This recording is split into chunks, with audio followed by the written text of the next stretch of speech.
Hello and welcome to Wizard's Word. I know what you're thinking. Wizard, this isn't right. Where's your standard word? Well, this is how much of the episode I had filmed. Hello everyone and welcome to Wizard's Word. I'm your host, Wizard Black Mage, and today's word is nostalgia. Is that spelled properly? Nostalgia. Nostalgia. I guess it looks right. That was my only joke, and I almost scrapped the word entirely. But my pile of tossed projects was getting bigger than my completed projects list. Something about this word, I couldn't let it go. With that being said, let's talk about nostalgia. Nostalgia is defined as a sentimental longing or wistful affection for the past, typically for a period or place with happy personal associations. With video games, there's a few things nostalgia does. The first and probably most popular effect of nostalgia is protection of the past. I remember playing Donkey Kong Country for the Super Nintendo with my mother and her mother. The same with A Link to the Past and Super Mario World. These games held a special place in my heart, and while all three of those games are almost indisputably good, another game up there for me is Bubsy, a game that's almost indisputably bad. But because of the period of my life and the bond formed with my grandmother playing it, I can't see it as bad. Nostalgia does this to many parts of our lives, creating a desire for the good old days.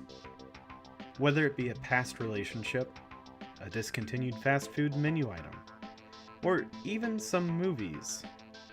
Well, maybe not so much. It tampers with our perspective of the past. It is the lie we let in. I remember a discussion with my friend Ryan about what nostalgia means in the video game industry, because developers can't know where we'll be in our lives when the game comes out. Bethesda, for example, couldn't have known that when Oblivion released, I would be spending every weekend in my best friend's basement, playing it and hanging out with my friends, while years later, during the release of Skyrim, I'd be at the end of a long-term relationship and playing alone, thus altering my perception of the game, or even where I'd be 5 years later when they re-released the game for the PlayStation 4. But that's for a different time. So when it comes to video games, nostalgia isn't inherent, but that doesn't mean developers can't use it to their advantage. Take Super Meat Boy for example. While the game itself is unique, the developers use nostalgia from previous games in references and inspiration.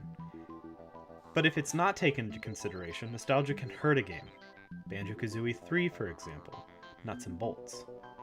It's why the upcoming games Blood-Stained Ritual of the Night and Yooka-Laylee are so appealing with their promise to remind us of the games of the past. But there's one game that played with nostalgia in a really interesting way. The Fulbright Company's Gone Home. I put playing this game off for a few years, and I could not have been more disappointed with myself. The game opens in such an intelligent way. Before I get into it, I have to ask, who hasn't come home to an empty house? That eerie feeling of being alone.